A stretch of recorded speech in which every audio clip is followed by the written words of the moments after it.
We're live, you can start. Good day to all and welcome to this LASH FIRE webinar on fire protection on ro-ro ships. I'm Johan Roos, representing Interferry, the Global Trade Association for ro-ro cargo, ro-ro passenger and high-speed ships. With me today here in Gothenburg, Sweden, I have Martin Karlsson from Stena and Lena Brandt from DFDS, two of the leading ferry operators in the world and also partners in the EU-funded LASH FIRE project that has spent the last 4 years developing methods to reduce the risk of fires on board ro-ro ships. When we planned this project more than 5 years ago now, fires in electric vehicles were really not on our radar. But this is an issue that has been growing over time, so we have added some elements to the scope of the LASH FIRE project. Many of you will also know that the IMO is at the very tail end of its revision of SOLAS requirements on fire protection of RoPax ships. But also there, the carriage of electric vehicles was not really dealt with, as the issue is so new. We know that there will be a new work stream at the IMO dealing with alternatively powered vehicles, but we don't expect that to start until next year, and then it will probably take quite some time before we see any additional guidance. EMSA, the European Maritime Safety Agency, published some very useful guidance last summer, but within the ferry industry and among port and state control agencies, classification societies, insurance companies, there's still a lot of uncertainty on how to manage the increased prevalence of electric vehicles on our ships. And ahead of this summer season, we wanted to share some of our findings in the project. So during this webinar, first we will ask Magnus Arvidsson of the Research Institutes of Sweden, RISE, to present the project's findings on the efficacy of conventional drencher systems. So will the systems we already have in place today on RoPax ships manage to contain a so-called thermal runaway? RISE has done tests where they compare the heat release from fires in electric vehicles with those from conventional vehicles. Following that, we will move on to Jaime Leye of Sassemar in Spain, another project partner. And Jaime will share the findings on effective and efficient manual firefighting and provide some background for the live demonstration that we will hold roughly 1 hour from now. So Jaime will explain that setup in detail later on, but I should say already now that we didn't have the budget, unfortunately, to include an electric vehicle, but the demonstration has been rigged to simulate the particularities of an electric car fire.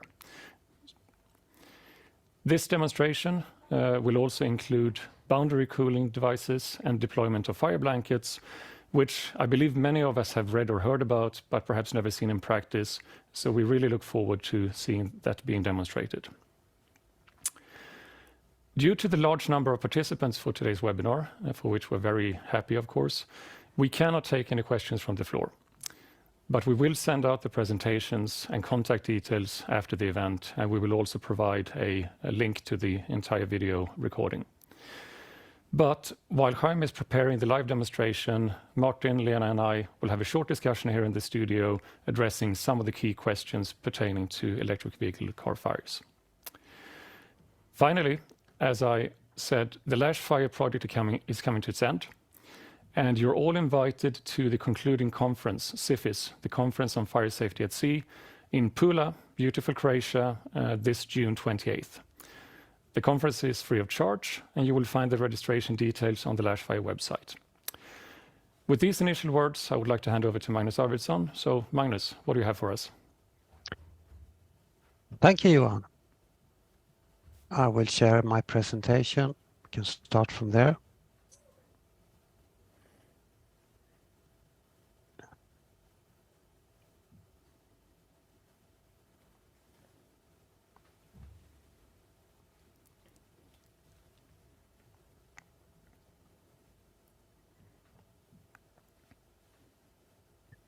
Okay, can you all see my presentation?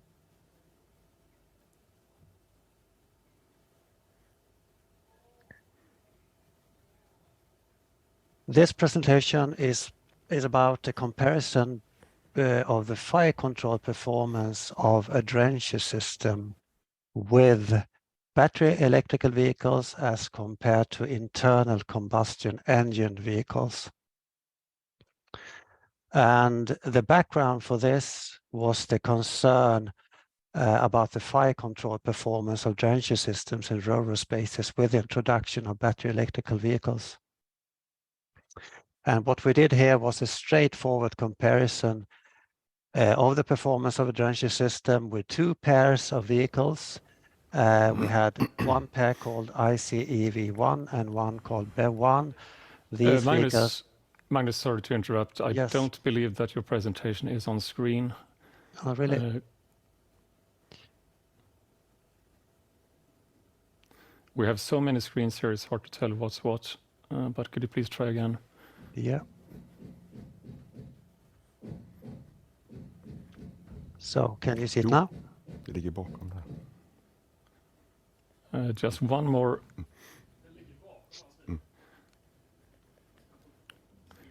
Yeah, we can see it in presentation.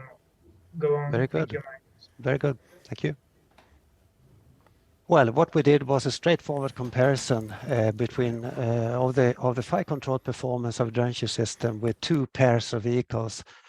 And the first pair was similar in size, but similar sized, but there were a little similar type. The second pair was identical except for the powertrain, and we simulated a 5-meter high ceiling, and we had a drencher system designed in accordance with current regulations, and we discharge 10 millimeters per minute or 10 liters per square meter a minute. And the test setup looked like this. We were burning one vehicle at a time. We placed the actual vehicle above a tray, and we filled that tray, a 15 square meter tray, with water. We wanted a uniform layer of water for any spill out of fuel. We supported the vehicle with supports, and to the sides of the vehicles we had steel sheet screens, and we measured the surface temperature of these steel sheet screens. I'm coming back a little bit to that, and also the other measurements. This was the drencher system. We had 4 pendant open water spray nozzles. They were 5 meters vertically above the water surface in the tray. K factor of 80, an operating pressure of 1.3 bar. We had a 3 by 3 meter spacing. The total discharge flow rate was 372 liters per minute, which provided a density of 10 millimeters per minute. These are the vehicles. First pair was a compact SUV type vehicle. The second pair was a subcompact crossover SUV.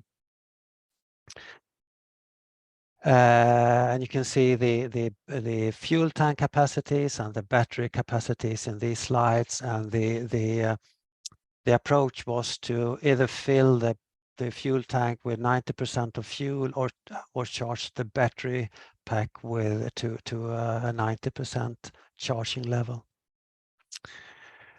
The ignition scenarios was as follows. We wanted sort of a straightforward comparison, and for that reason we wanted to start the fire either by involving the fuel in the fuel tank or by involving the battery pack.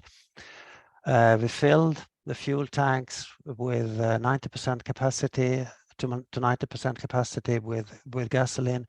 We pre-drilled a 15 millimeter diameter hole, put a rubber plug there, removed that plug and ignited the outflow of gasoline fuel. For the BEVs, we pre-drilled a hole in the protection plate underneath, and we had a nail penetration from below in one of the battery modules. And it looked like this. This was the fuel tank with the rubber plug, and this was the nail and a pneumatic arrangement to penetrate the module, the battery module. The fire test procedures were as follows. We started the fire, we ignited the fire, we manually activated the drencher system at a heat release rate of 1.5 megawatts. So instead of doing it based on time, we based it on the heat release rate. We discharged water for 30 minutes. and then we allowed the burnout of the vehicles without an application of water. And that approach was chosen for two reasons. First of all, we wanted an indication of the fire control performance of the water spray system, and secondly, it facilitated the scrapping of the vehicles after the test. We measured a lot of things. The focus in this presentation is the heat release rate and the surface temperatures of these steel sheet screens that simulated adjacent vehicles. They were positioned half a meter horizontally from the vehicle under fire. I'll show you some photos, what the tests looked like. I'll show you just the first pair of vehicles, but the other pairs looked quite similar. This is the moment when we started the application of water for the battery electrical vehicle test, the first test, BEV1. No, sorry, this is the ICV, sorry, where we started the application after a little more than 1 minute. And at that point, we had a flow out of fuel that was burning underneath the car and to the side of the car. Soon thereafter, we had a sort of larger damage of the fuel tank, and we had a larger spill out, larger area that was burning. And this was the moment when the fire was the largest. That fuel burned out in a few minutes, a couple of minutes, and after that it looked like this when the rest of the vehicle sort of was burning. We turned off the water, application of water, 30 minutes after the start of the application, and the fire looked like this.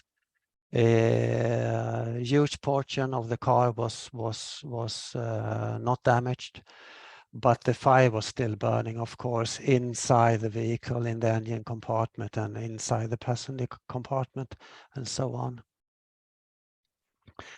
The turn off of water made the fire to redevelop, and this is the peak heat release rate after that sort of post application of water.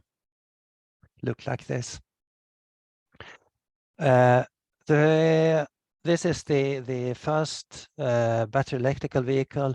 This is the fire size when we started the application of water. The fire growth rate was significantly slower in the battery electrical vehicles. So this is after 12 minutes and 40 seconds where we started the application of water. And you can see involvement of the battery pack. You can see involvement of the inside of the vehicle, the tires, the rear end of the vehicle. After about 20 minutes, we had the peak heat release rate, and it looked like this. When we turned off the water, we could hardly see a fire, but a large portion of the vehicle remained. The fire did redevelop, and we had a peak that looked like this after 74 minutes. And turning over now to the results, if we look at the heat release rate histories, as I said, we had a much faster fire growth rate in the gasoline-powered car. We had a spill out of fuel and a heat release rate in the order of 8 megawatts. The fuel burnt out and the fire gradually decreased. And when we turned off the water, we had a fire regrowth. The fire in a battery electrical vehicle, BEV1, was much slower, and we had an initial suppression of the fire, but the fire continued in the battery pack, inside the vehicle, and so on. And we had a number of spikes, peaks, during the 30-minute discharge, which is associated with the fire progressing from battery module to battery module. And when we turned off the water, the fire was very small, as you saw, and it took about 18 minutes before we had the fire regrowth and the post-application peak. The fire scenarios in the other pair of vehicle, BEV ICEV2 and BEV2, was very similar. The difference difference here is a smaller amount of fuel and a smaller battery pack, and that can be seen from the graphs. We had the peak heat release rate for the gasoline powered car of about 5 megawatts. We had spill out of that fuel. The fuel was consumed, the fire was decreased, and it was gradually decreased until we turned off the water and had sort of the post-application peak heat release.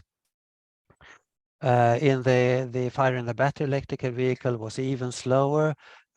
We started the application of water at about 16 minutes. We had immediate fire suppression, but the fire continued in the battery pack, in the rest of the vehicle that was shielded from the application of water. But as soon as we turned off the water, we had a fire regrowth, and we believe that part of the battery pack was actually, we had a leak in of water in the battery pack, because during the post-application phase, we could see and we could tell that the rest of the battery pack burnt out.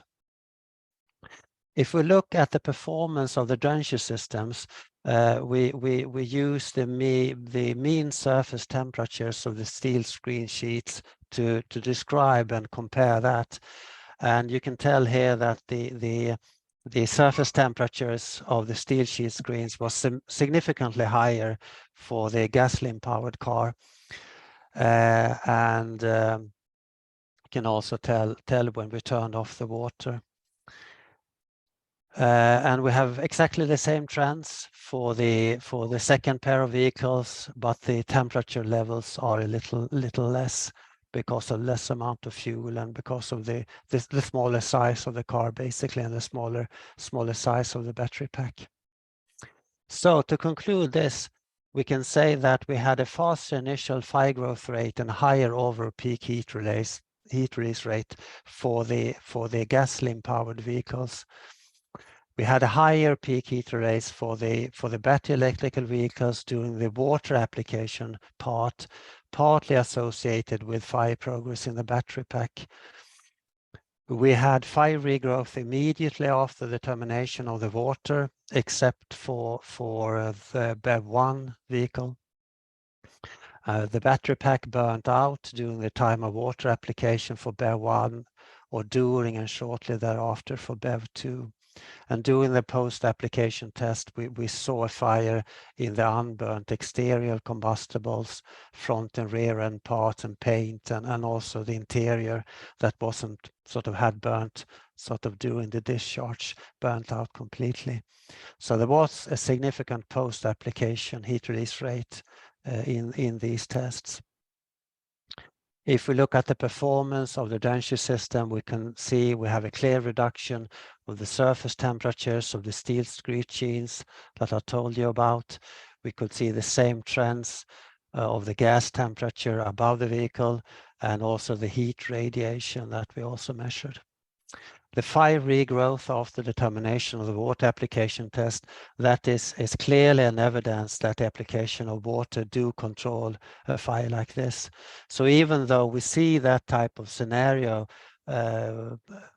which is unwanted from one aspect, it is also an evidence that these drencher systems really perform well. And the overall conclusion from this is that a fire in a battery electrical vehicle does not seem to be more challenging for the drencher system designed per the current regulations, at least not the way battery electrical vehicles are designed today. I would like to acknowledge the vehicle manufacturers that sponsors us with vehicles, Johnson Controls, that sponsored us with the water spray nozzles. They're gratefully acknowledged. I should also say that this information reflects only my view and not the European Union that sponsored the whole research program. There is a report available on the LASH FIRE website called D10.4 if you would like to read more about these tests. And that finalizes my presentation. Thank you a lot. Thanks a lot.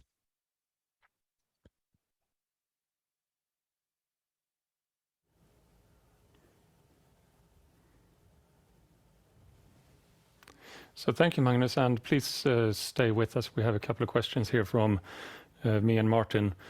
So on your slide 20, you showed us how you turned the drenchers off after 30 minutes, and then you saw a reignition and fire growth.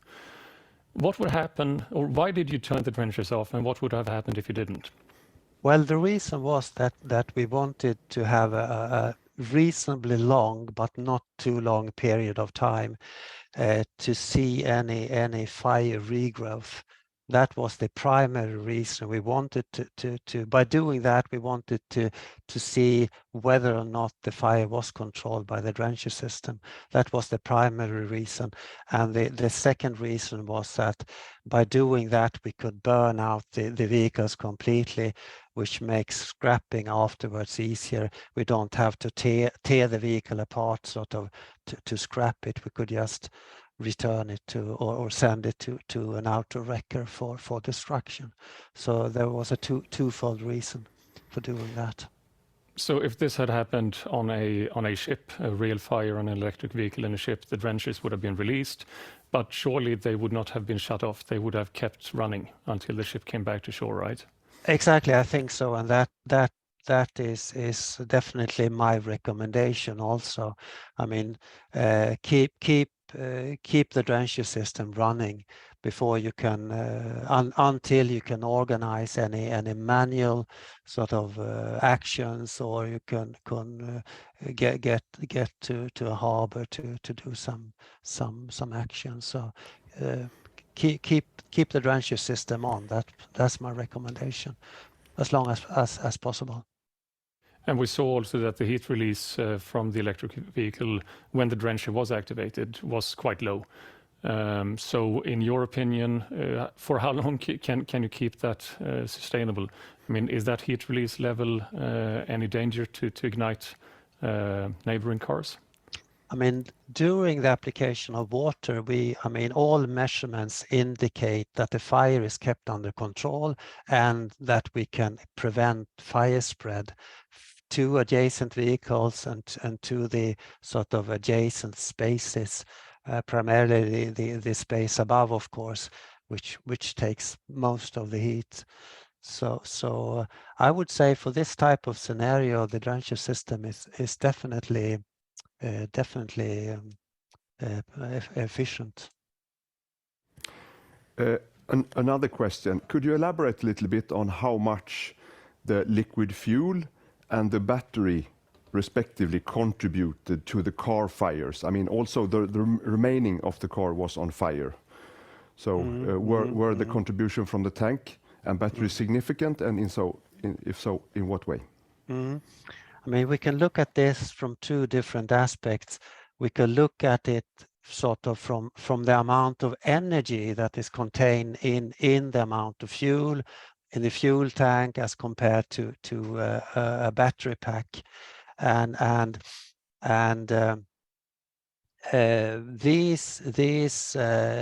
this energy content is fairly similar if we take a reasonably large car, reasonably large battery pack, and reasonably large fuel tank. The amount of energy is fairly similar, and if we compare that energy with the rest, with the energy in the rest of the car, the vehicle, the combustible materials, that portion is in the order of 15 to 20%. So that is one way to look at it. Another way to look at it, as we did, as we illustrated in these tests, that's the heat release rate.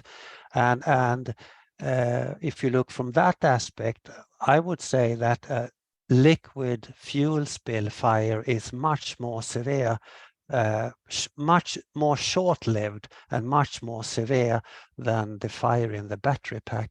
The fire in the battery pack burns for a longer time, which means that the peak heat release is not as high as it is in the liquid fuel.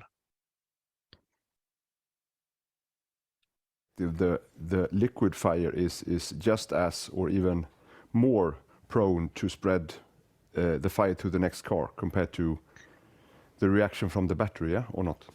I would say so. If we look at this sort of these types of fire and these tests as a very straightforward comparison without mixing in the probability for a fire of a certain type to occur, I would say that a liquid fuel spill fire that has the potential, a higher potential for spreading a fire, because if the fuel spills out, it could go underneath adjacent vehicles and so on and spread the fire that way. It's so intense, it's so extremely intense. Of course, a battery pack fire is also intense, and we have jet flames and so on, so that could spread fire also. But so turning on the drencher system is the key thing here to prevent this from occurring. Many thanks for those comments, Magnus. And just to note that we have actually submitted as Interferry an information paper to the Maritime Safety Committee for this the session in June, highlighting the findings from this part of the project. We will now hand over to our friends in Spain, Jaime Oleye, who will present the findings from the project on the manual firefighting. So Jaime, over to you, please. Thank you, Johan. Martin and Magnus, for your interesting presentation. I will share my screen.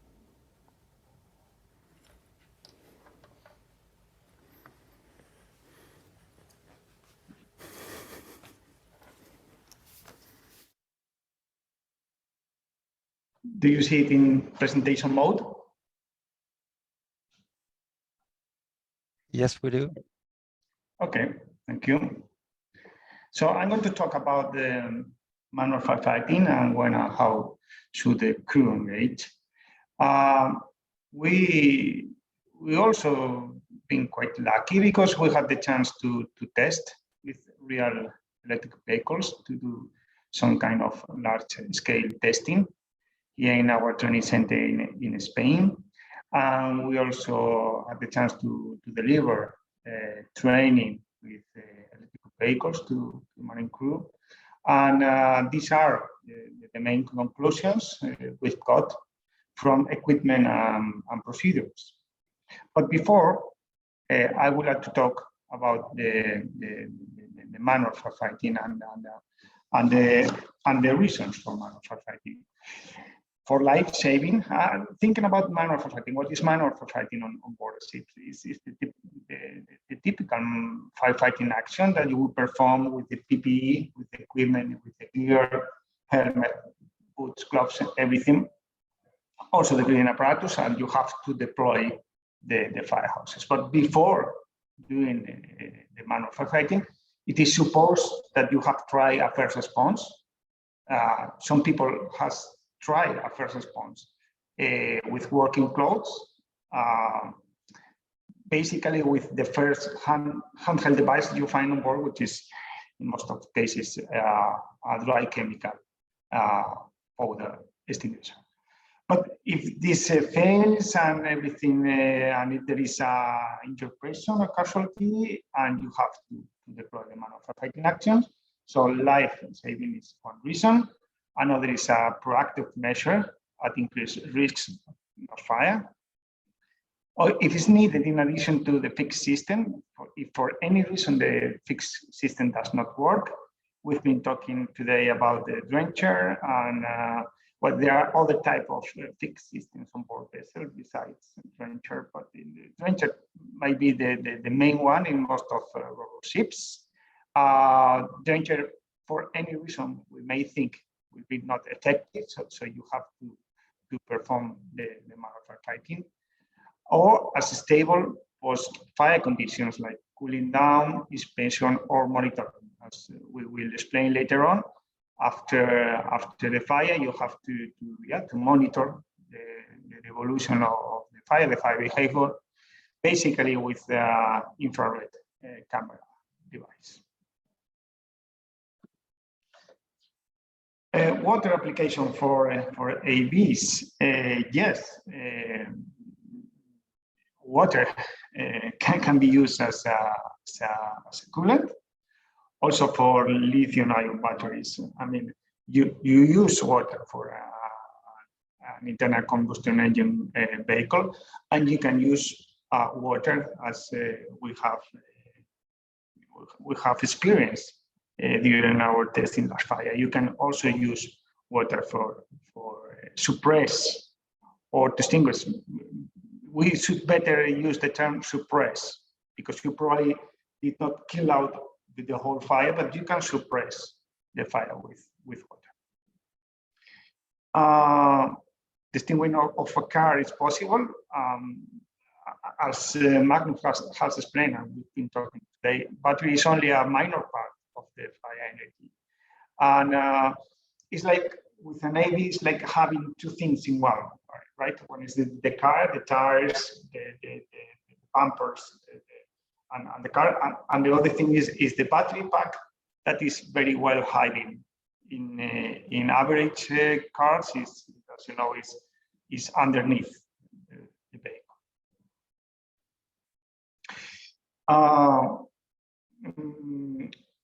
With water, you cannot stop the thermal runaway. It's not a final extinguishment of the battery, but it's an acceptable situation. I mean, you can live with that. If the battery is not fully extinguished, at least you can suppress and you can control the fire. As I have explained, one of the issues with AVs is like the battery is very well hidden. So there is no way to reach the battery pack with water or foam or dry powder or any type of firefighting media you want to use. As the battery is very well protected, it is very, very difficult to reach the battery with water, basically, in this case, if we're talking about water. But most fires are not originally related to the traction battery. And another important feature about the water is that water will wash out all the toxic gases, toxic or potentially flammable gases. So that's why it's important to use water, either drencher as a fixed system or manually, to, let's say, to wash out, to scrub all the gases. This is an important point because we have received some increase. People are worried about the use of water or salty water.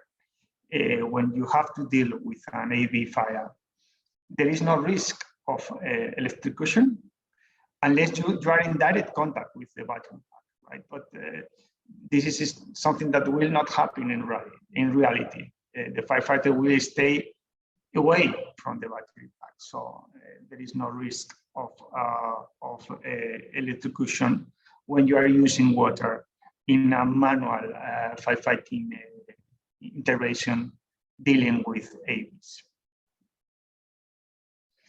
That's our experience, and also it's experience that we share with other similar projects like LBAS or other projects that they are also worried and involved in this type of fires.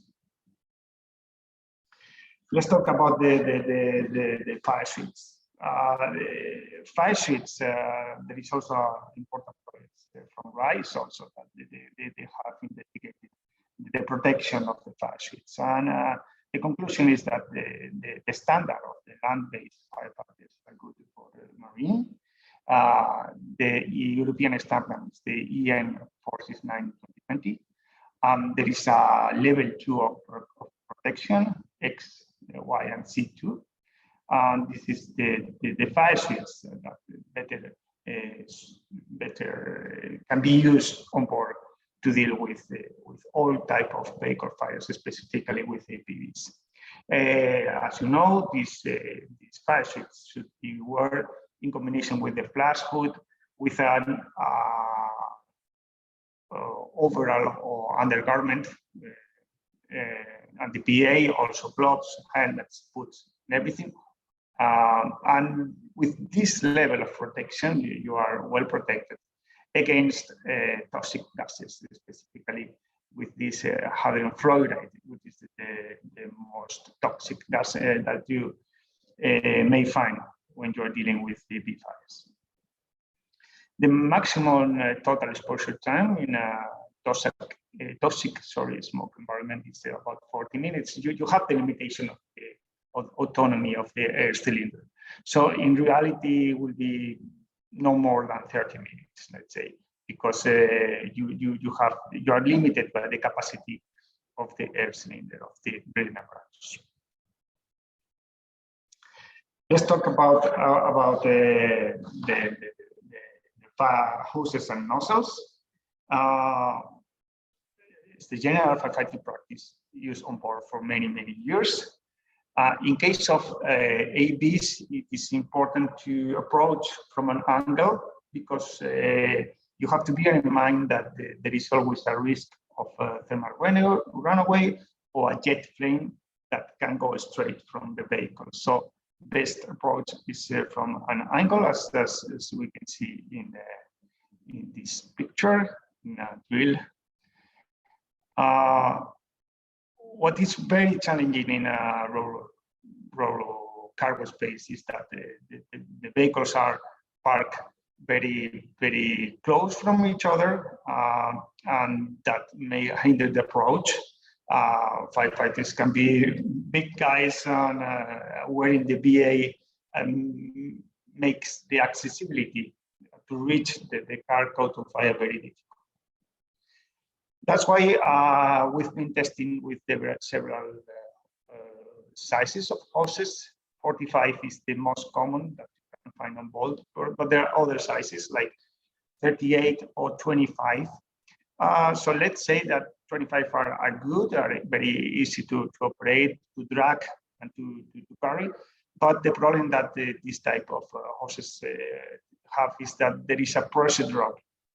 For small size hoses, there is a pressure drop. So maybe, let's say, the quality of the water that you have on the nozzle is not the best, sometimes depending on the pressure you have on board. Let's talk about the boundary cool device, because it's a device that has been developed in this LASH FIRE project, also in combination with other sister projects like Albero, it's a German project.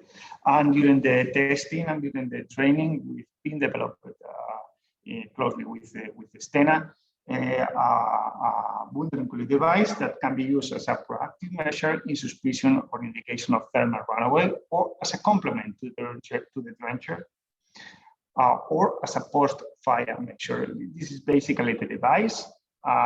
You have to connect a hose, and you create a spray pattern. We will see later on during the live demo. But the idea is to create a vertical spray pattern to avoid the escalation of the fire to other vehicles. And also, this device is creating spray from underneath to cool down the traction battery or the gas tank, depending on the type of vehicles. You need two devices for one car, one to each side, obviously.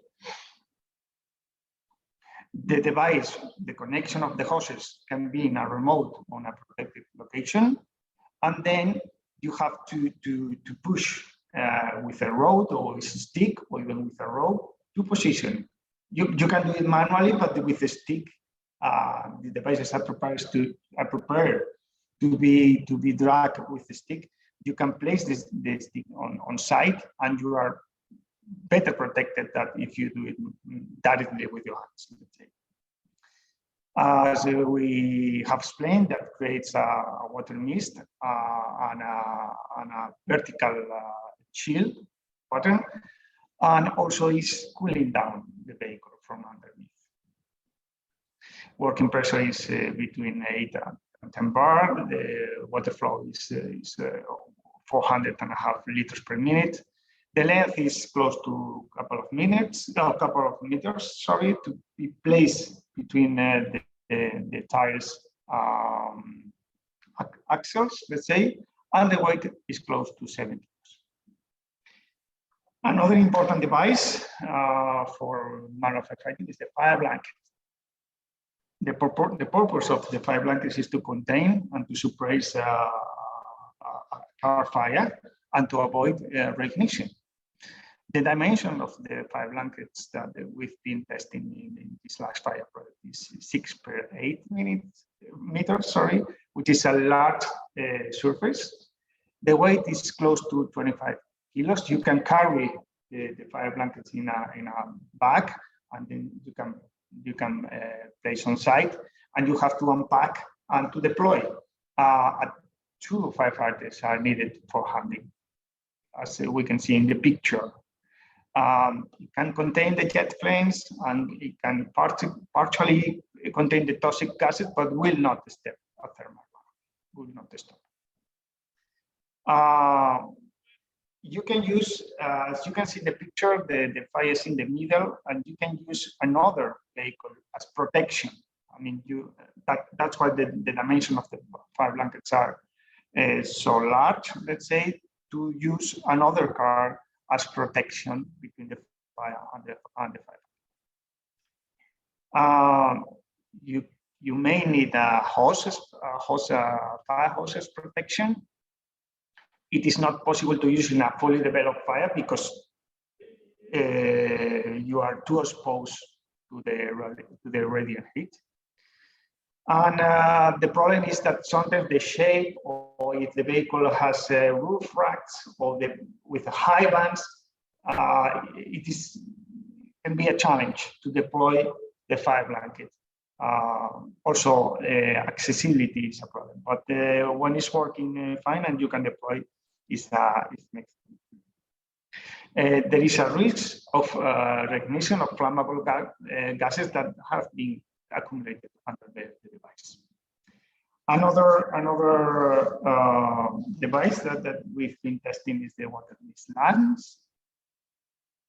This device is primarily intended to penetrate and close into a space without allowing the oxygen ingress. They are not specifically designed for the AFP fires. Can also create a bonded and collect water screen for protection, as we can see in the picture below. You approach the vehicle, we will see later on, and you can pierce or penetrate into the boot, into the cabin of the vehicle. Once the vehicle is in place, the firefighters can retreat to a safe position, and you can leave as the wounded and cooling device. You can retreat to a safer position. But we have to bear in mind that the device should not be puncture the engine or the battery pack, because there is a risk of electrification in this case. It is true also that in reality will be very difficult to pierce into the battery pack, but it's very important to say, to advise not to use directly into the battery pack. Monitoring and cooling. There is always a risk of reignition, so you have to monitor the fire after the fire is suppressed. The best way to do it is with these handheld infrared cameras. There is no need to remove the blanket or the water mist lamps or the cooling devices once they are in position. It will be, let's say, a silly action. You can basically leave these devices on place. And the cooling down should continue until the safe return to port. And when in port, the vehicle should be moved to a safe location ashore. Talking about the gear handling and the fireteam well-being, all the equipment that have been used in the fire and smoke should be treated as hazardous, as contaminated clothes. Once it's time to undress, the firefighters must be assisted by another crew member to undress and put all the contaminated PPE into sealed containers or packs. These supporting crew members should be also protected, preferably by a single disposable protective suit and a face mask, also with latex or some kind of gloves. And this procedure, this undressing procedure, should be trained regularly. final considerations, always consider the first response with a handheld device. As we have talked and we will see later on, since the most of car fires does not originate in the traction battery or the fuel tank, start the drencher without delay once the fire is developed to contain or to suppress the fire. And if possible, you can keep it working during the manual intervention. The emission of toxic gases, some injected in some recognition must be always considered. A lithium-ion thermal runaway cannot be stopped, but you can suppress, you can slow down. And the ventilation, tactical ventilation with the mechanical ventilation may be used to improve the visibility, to put the smoke layer up, and to improve the conditions for the manual firefighting. So if the tactical ventilation is used properly, it will help the manual firefighting operations. That's the end of my presentation. Thank you very much for your attention. Thank you for the car manufacturer for providing us these EV fires for testing and to get these conclusions.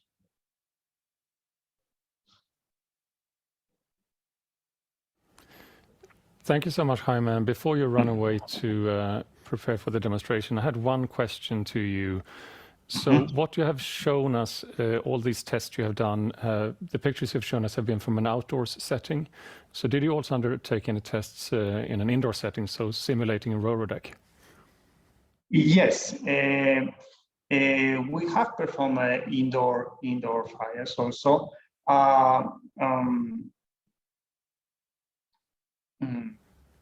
Yes, we have performed indoor fires. But we have not too many pictures of this test because the visibility will reduce to zero. But yes, it is important also to test and to train firefighters in indoor conditions, which are dramatically more challenging, basically to the lack of visibility. Excellent. Thank you so much. And please carry on preparing the demonstration. And while you do that, we will head over to ourselves in the studio to just have a quick catch up on some of the key issues pertaining to battery electric vehicle fires. So, Martin, with an ever increasing prevalence of battery electric vehicles on your ships, do you have any new safeguards in type for this type of vehicle?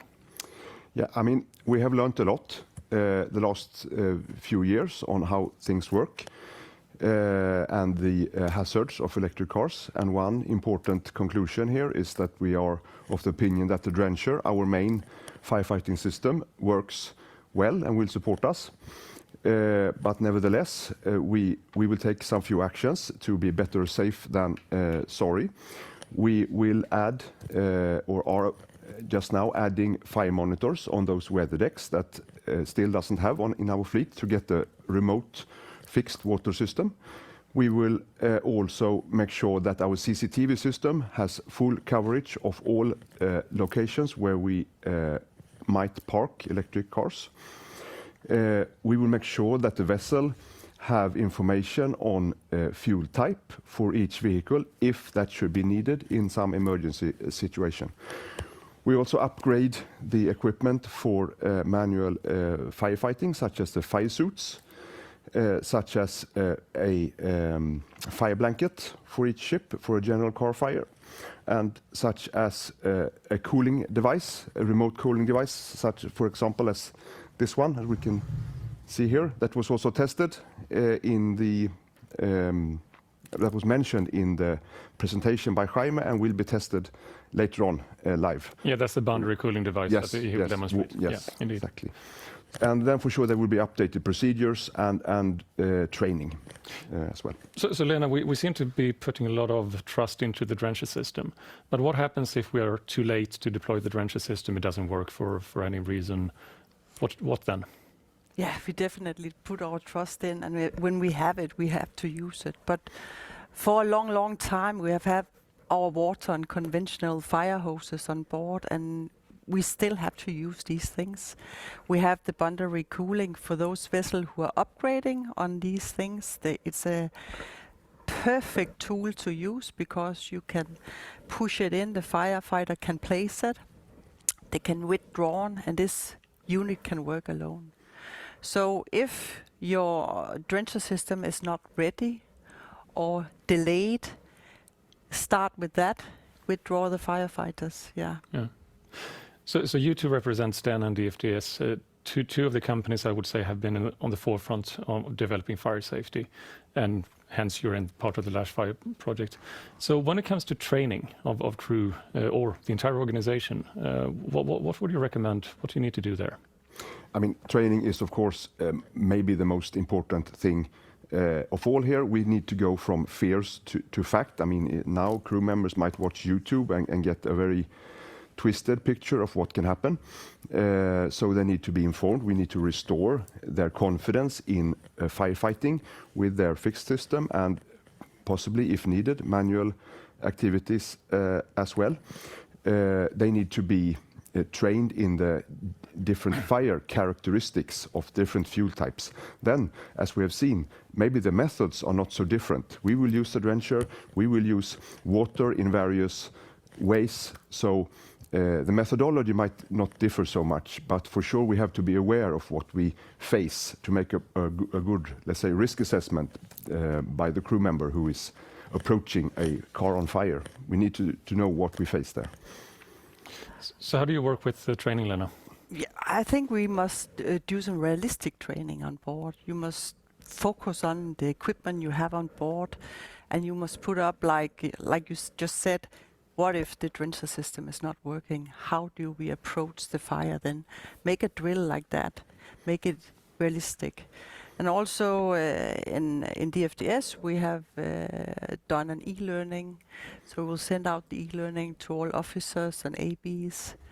And they will have a basic knowledge about what is electric car fire and also how to undress themselves with the firefighting suits. So it's a part of the training. So how do you manage the drencher systems on board? Because you have to test them now and again. That's statutory requirement. But how do you do that to ensure that the drencher system is always prepared for to be used? What options do you take? We have the port stage, we have the DMA coming on board. During that, we will fully test the system. Yeah. And it's important to see that the system is working. You will often see rust sitting in the pipe. So remove all the sprinklers, clean for old dust or rust, put them back and see that they are running as they should. Yeah. So Martin, once you have tested the drencher system, you use seawater, it's salt, corrosive. How do you get the system back into good condition? And then the best thing to let's say post-process a test is to flush with seawater and then by air. Fresh water. Yeah. Fresh water, you mean? Yes, yeah. Of course. Yeah. Indeed. I just want to point out that there are two aspects. I mean, one is the technical reliability of the drencher system, but it's also decision making. How long time will it take from we get the indication that there might be a fire until we have water on deck? So therefore, I think it's very important to train and practically engage the drencher system as often as possible on board, so that period is as short as possible, because time is everything in early stages of a fire. The general uncertainty on the carriage of battery electric vehicles has been discussed now for quite some time. Some operators outright decline to carry them because they don't know how to manage the risk. Others, like Stena Line, for instance, you even charge battery electric vehicles on board. Why do we have this disparity within the industry, and how can we reach consensus? Yeah, I think there is a lot of a big difference in operational conditions, and this particular operator is quite far away from a normal RUPAX operation. We carry already today quite a few EVs, and we see in the future that we will carry even more. So it is an important issue for us, both from a business perspective and from a safety perspective. So therefore we are doing our homework, let's say. We spend a lot of resources on this, and therefore we have matured into a situation where we can say that we will be able to handle this in a good way. So looking at the new types of cars, new types of vehicles coming online, we have a lot of discussion on the battery electric vehicles because they are so numerous. But they are not the only ones. We also see gas powered, it could be compressed, it could be liquid, hydrogen powered. So with this wide array of different new types of propulsion and energy carriers, do you think that maybe we are missing something here in the discussion? It's been overshadowed for sure, because the focus have been on electric car and hybrid car for a long time. And if we look back for what this year, the last 2 years, we have learned so much. Now we know how the fire start, we know how to suppress it, and we know what will happen with this battery fire. We can learn more, and with a correct risk assessment for the other alternative fueled vehicles, we can learn more. Yeah. But I don't see it as a stopper, but we need more knowledge for sure. Is there any way, Martin, you can keep track on these different fuel types and propulsion systems? I mean, so you have passengers coming on board. Do you keep track on what type of car they operate? Our intention is to register fuel type for each vehicle on a license plate, so that this information is available on board if there should be some kind of incident where that information could be of interest. Yeah. But when you have that information, will you also segregate the cars, so you have the electric vehicles in this corner and the gas in that corner, or how do you see that? Not really. I mean, and that is for various reasons. One is that, as we said before, the methodology to handle the fires are roughly the same. So there is no reason to segregate for that perspective. Also, it's a very complicated thing to do, because now there are few electric cars, more fossil fuel cars, but what about the future? And the cargo mix makes it very complicated to dedicate a certain fixed area to a certain type of vehicle. Yeah. So one final question before we hand over to Jaime down in Spain. I get the sensation sometimes that people believe that an electric vehicle inherently is a much higher fire risk than a conventional vehicle. That if an electric vehicle catches fire, it's going to be a thermal runaway and it's impossible to extinguish. What's the actual truth about the electric vehicles and the thermal runaway?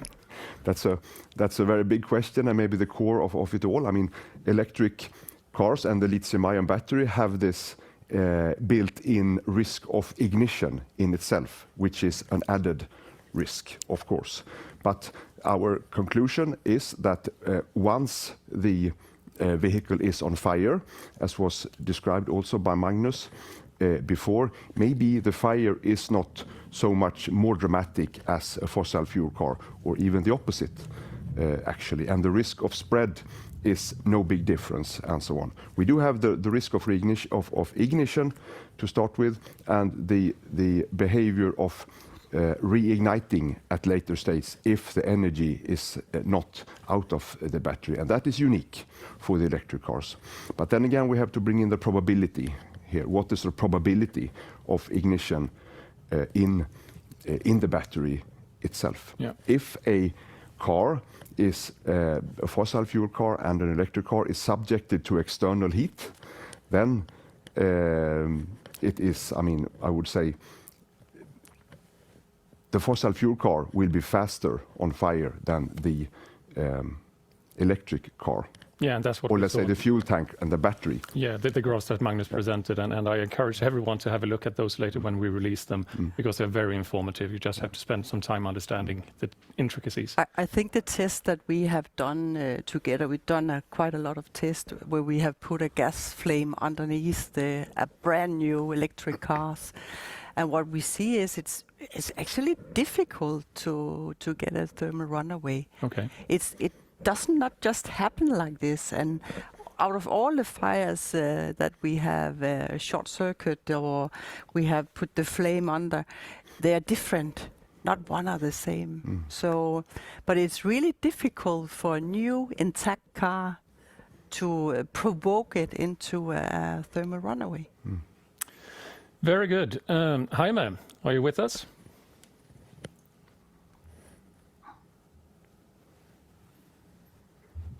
Yes, Johan. Can you hear me? I can hear you and I can see you. Looks like a very nice day down in Spain. So we will hand over to you now for the live demonstration and your narration. So please, over to you, Jaime.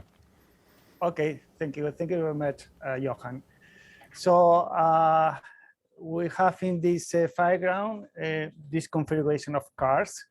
The car that is in the middle, the green one, it's supposed to be the AV.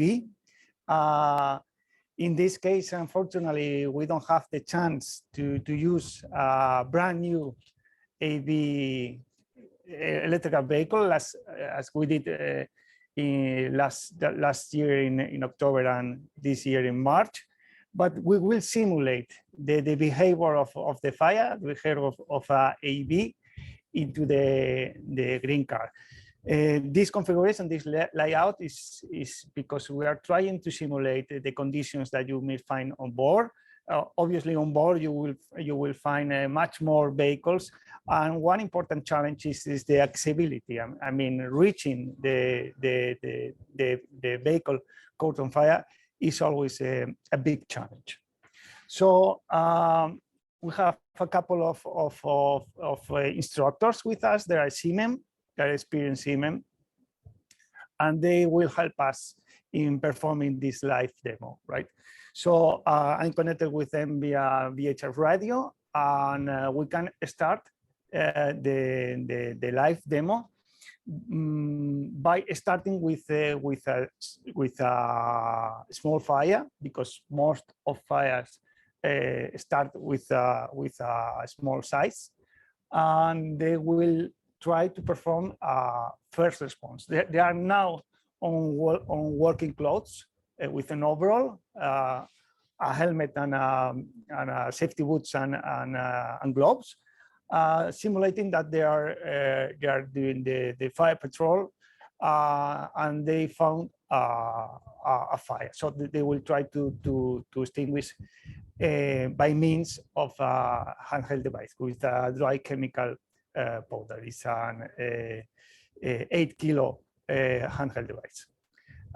So let's try the communication, because communications are always a problem. Hey guys, do you read me?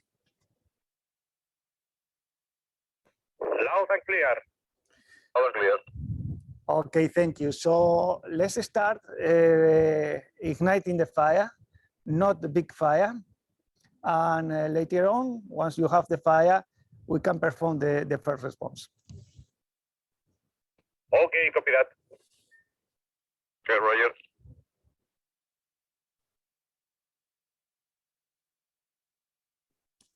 We have a gas burner underneath the car. So this will create some smoke. Probably we will not able to see the flames from here. So it is supposed that we will see smoke rising from the green car.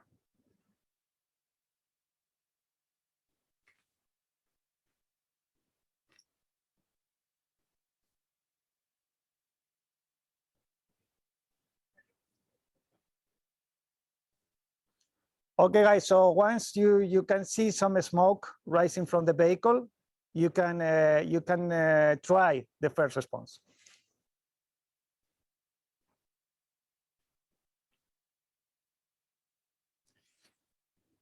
It's only one person trying to put out the fire, because it's supposed that he's a member of the fire patrol, and fire patrol are most of the cases are only one single person. He has to try that the dry chemical is working, and he's applying the media, the dry chemical, starting from the base of the fire. We were not able to even see the smoke, but suppose that some smoke were rising from Okay, thank you, Alexis. So now it is supposed that the fire is out. I confirm, fire is out. Okay, so let's reignite the fire, please. In this case, the first response, the dry chemical has been successful. So we have to reignite the fire to perform the following drill.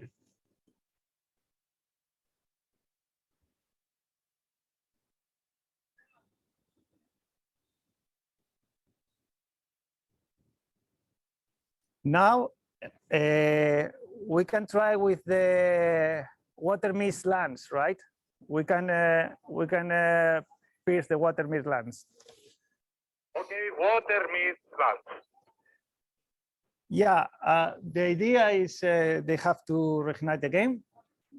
The idea now is to try to attack the fire at a later stage with a fire more developed, and they will use this fog nail or this water mist lance by piercing or by smashing a window of the vehicle. But before, it takes some time. Let's try to do it realistic. It takes some time for them to dress with the fire suits, with the BA.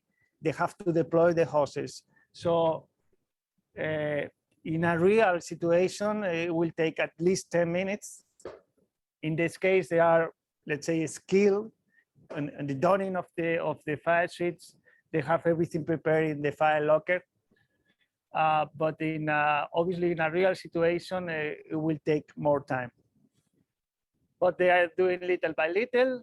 They have to don the pants, the boots, the jacket, the flash hood, and the fire is developing little by little. We are not able to see flames yet, but obviously the fire production is increasing. So imagine that we were in an enclosed space. The space or the cargo hold will start to fill with smoke, and visibility will be affected. In this case, we are supposed to be in a, let's say, weather deck. So that's beneficial because the visibility, which is as we have explained, visibility is always a challenge. Will be affected, obviously.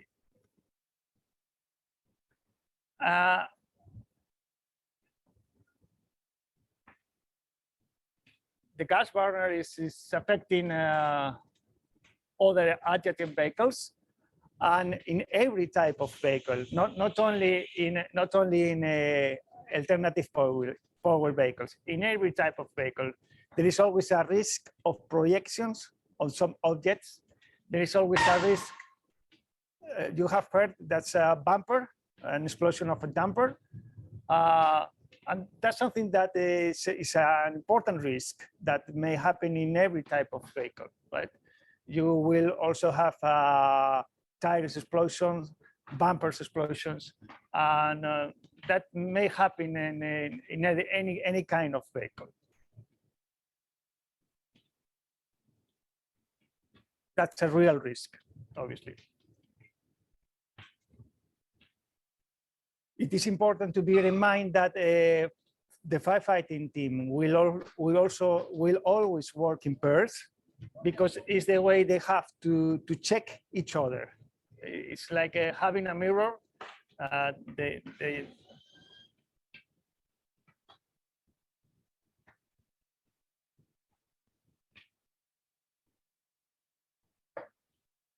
They also wearing in this case it's not necessary, but they're also wearing a torch attached to the helmet. And now they are equipped with the PA set, the helmet, and now they have to deploy the hoses. As you see, even in a control situation, For a skilled and well-trained equipment, it takes some time to deploy all the hoses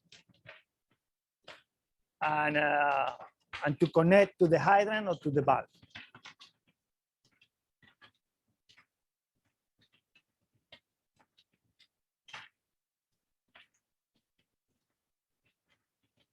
Wind direction is doing things easier for us because the smoke is traveling away from the camera, from our position.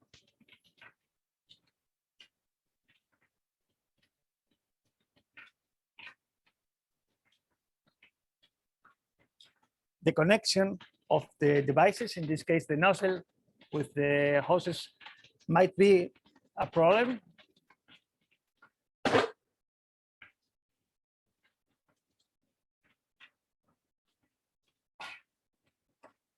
Once you have the mask connected, you can start with the water mist lance.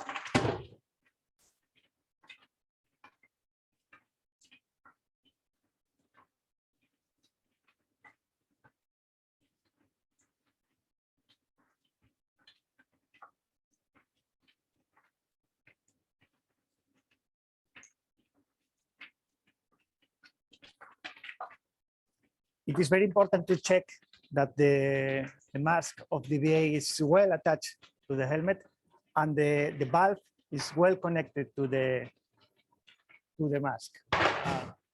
Will be important issue to having a disconnection in a real intervention will be a real problem.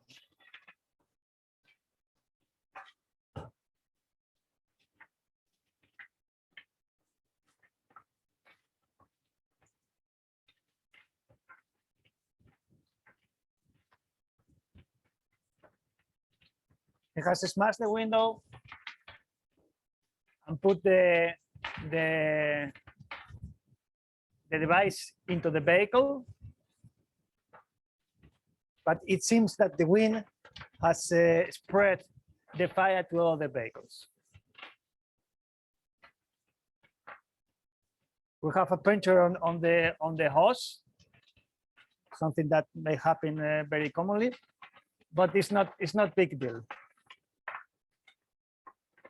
Okay, guys, now it's time for you can leave the water mist lance on site, and it's time for the bonder and cooling. Okay, bonder and cooling. Copy that.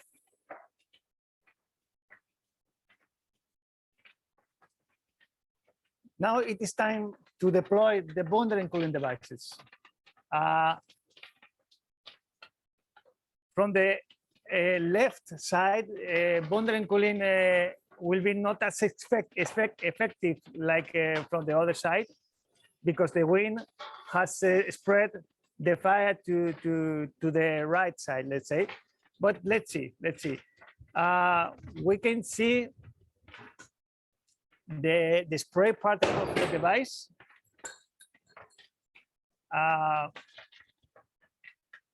They are going to connect the hoses.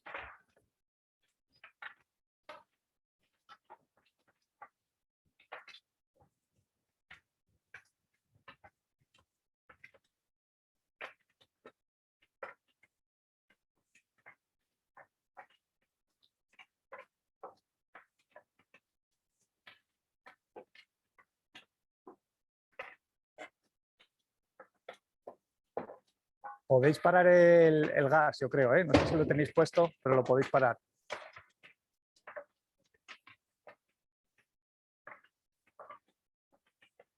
Now it is supposed that the fire is well developed.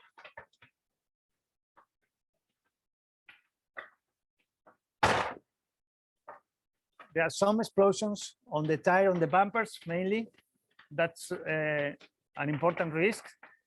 We have deployed this coolant and debullet device perpendicularly, so you can see how the devices are working. What's the spray?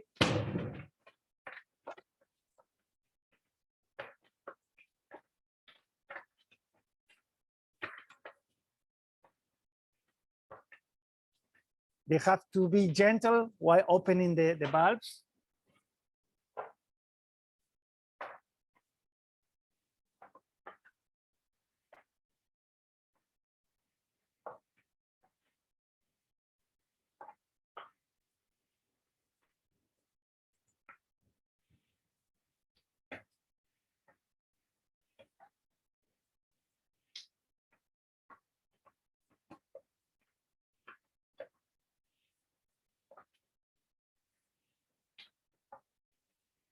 You have to do a double check with the mask of the BA.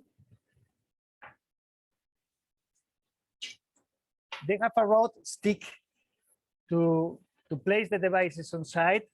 As the fire is quite developed,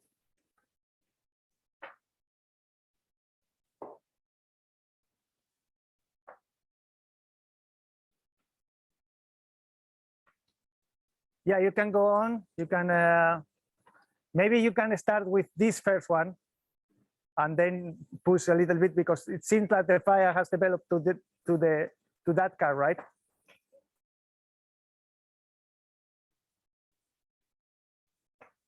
Yeah, you can start with the Fiat one, with the small one. You can place the devices on site and see how they work.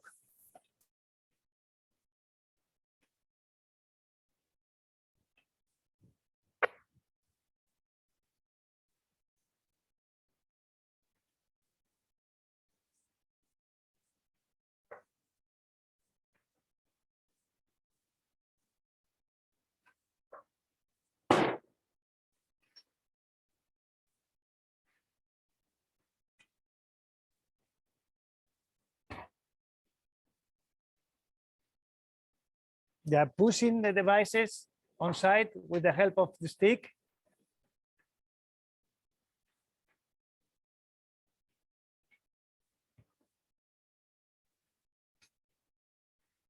In order to avoid the escalation of the fire.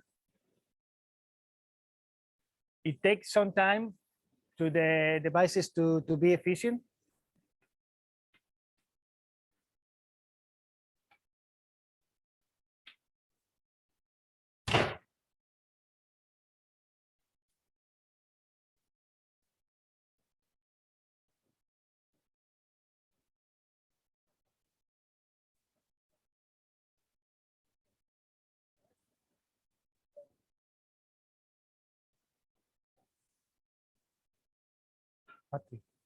Patrick, ¿se puede mover la cámara para ver o no? Moverla para verlo desde donde está la coba o desde aquí va a ser complicado. No.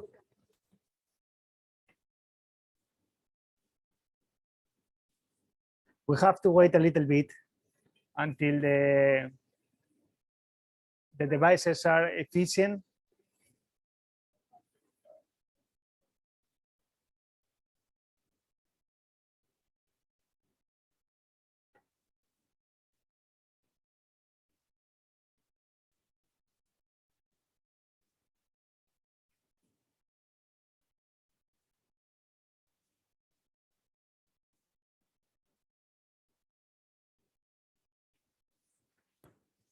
Are the devices working well?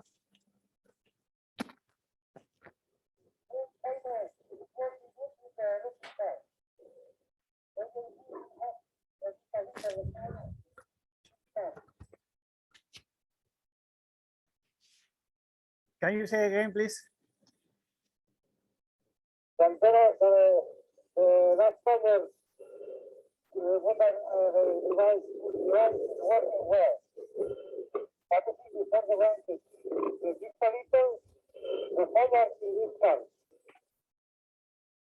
Okay, I see. So they're working well, but we have to wait a little bit, right?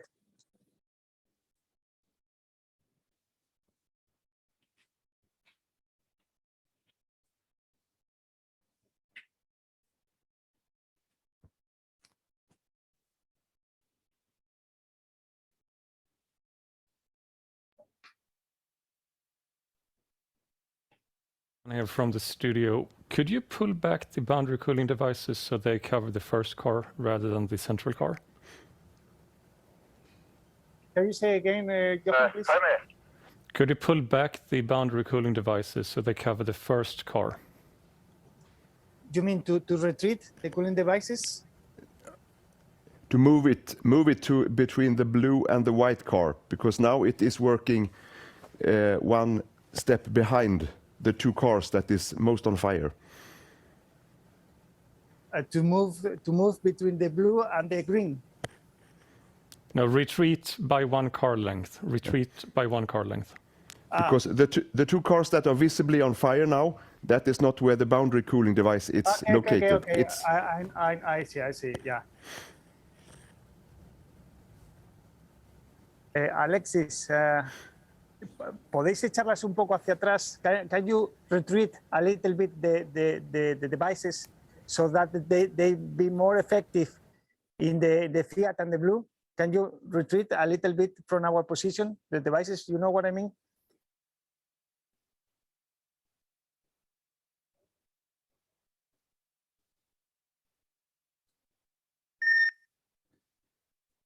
Okay. Do you hear me? Yeah. Can you put the devices a little bit, retreat a little bit to our position so that they be more effective? Yeah, Johan and Martin, yeah, you are right. We have to move a little bit the devices to our position.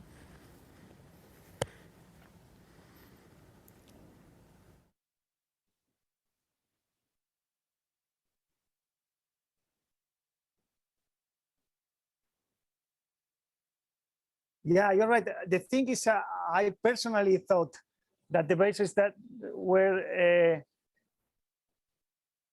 close to the first one. So now they are working well because we see this thing, we see the vapor, and that it's always a sign that the water is being effective. Let's wait a little bit.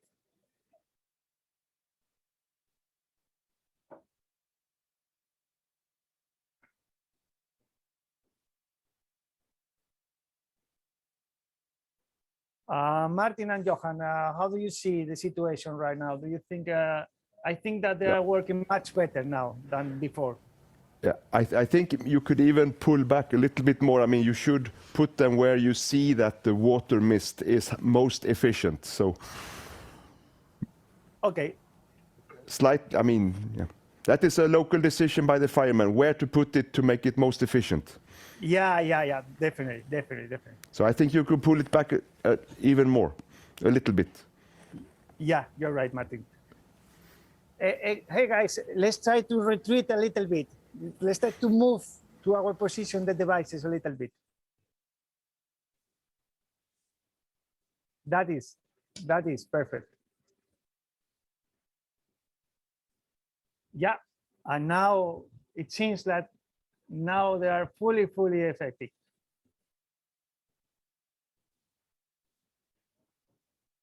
Okay, guys, excellent. Now let's prepare and to unpackage the fire blanket, please.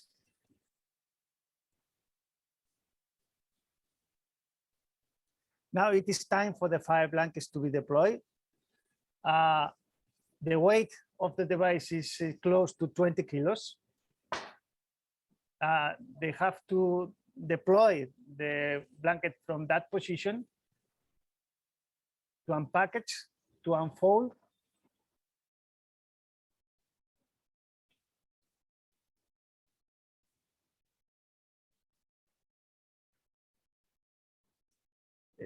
Pay attention in the way they deploy the blanket. They have to open it.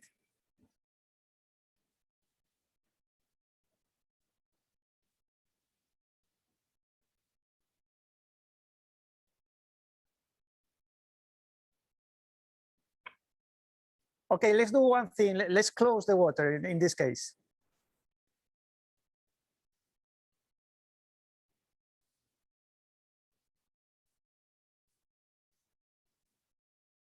So you can deploy the fire blanket.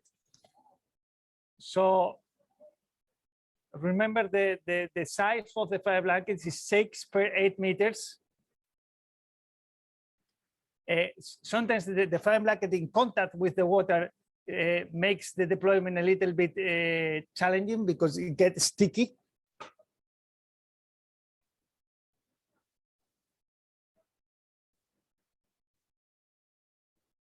So in this case, they are covering the original vehicle, the green one. So they have to put out in this case the fork nail, because the fork nail, it's affecting the device to be fully effective.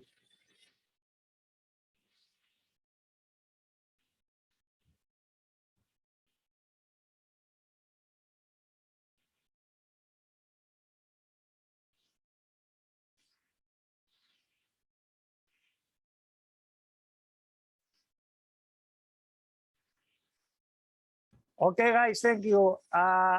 You can stop the piercing nozzle. You can stop it.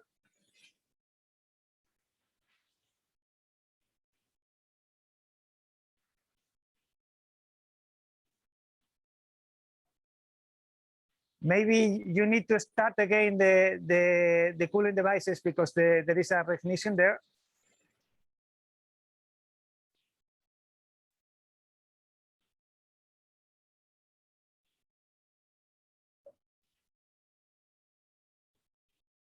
Hey guys, do you have the infrared camera with you?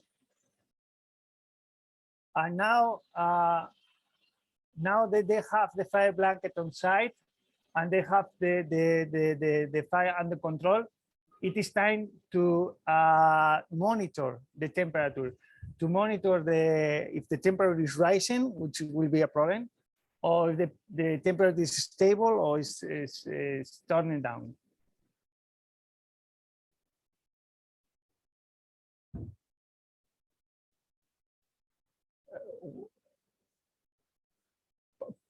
Point out the camera to the fire blanket. Can you see the temperature from there?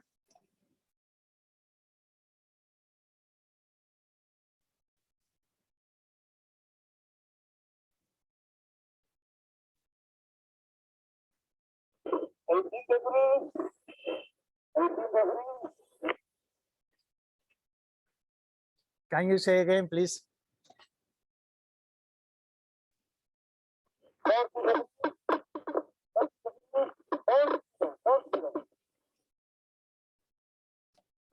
Communication is always a problem. I think he said 40 degrees, but I was able to. 27.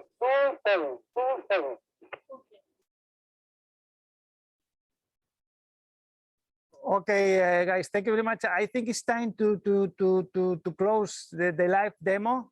But before you have to undress your contaminated clothes, and we have to start the procedure of undressing and then putting all your gear into a sealed bag, right?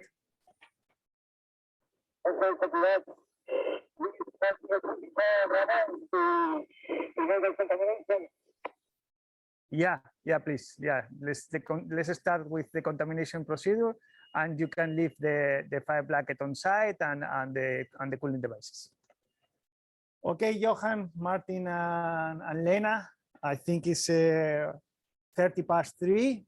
So our live demo is about to finish. They are going to undress, and they are going to start with the procedure of the contamination clothes. Jaime, thank you very much to you and to the team for the very interesting demonstration and the fantastic timekeeping. I'm amazed you managed to do all of that in that short time span. Just one question before we head back to the studio here. So what you demonstrated now was a scenario where you didn't have a drencher system activated. So would you have done anything differently, or would the drencher have been the base protection and then you would do the same thing on top of that? The LASH FIRE recommendation is to keep the drencher system going, and obviously the drencher will help a lot in their performance. Probably the drencher will stop the fire to be spread to other vehicles. But if the drencher is working well, you can keep the drencher working. while performing the manual firefighting. Fantastic. Then we can close the feed from Spain and just concluding comments here from the studio. So guys, where are we? Yeah, well, there is the electrification of the vehicle fleet is a big step for the society, and we have our fair share of that now. There is a lot of debate on how big the risk is with EVs on ships. Facts are gradually being kind of established, and based on what we see in this moment, based on LASH FIRE and also other ongoing and recently performed projects, we see that we think that we can deal with this. This is an important task, and we still have a lot of information and training to do, and so on, and development of details, but we think that this is for sure doable. And our conclusion is that the risks with the electric cars are different, but they're not bigger than for the fossil fuel car, kind of. Your take, Lena? And I think actually we should highlight that LASH FIRE have made some movies, training movies. First response, undressing procedure, manual firefighting, and they will be available on our website. They were done on board your vessel, and I think they're brilliant, and it will be good training to show the crew also. But like we talked about while Jaime was doing the test, training is so important, because you don't put a blanket on so easily. You have to train it. It should be a part of your drill. Yeah. Thank you, Lena, and thank you, Martin. That concludes the broadcast here from the studio, very kindly offered up by Stena in Gothenburg. And until next time, have a good one.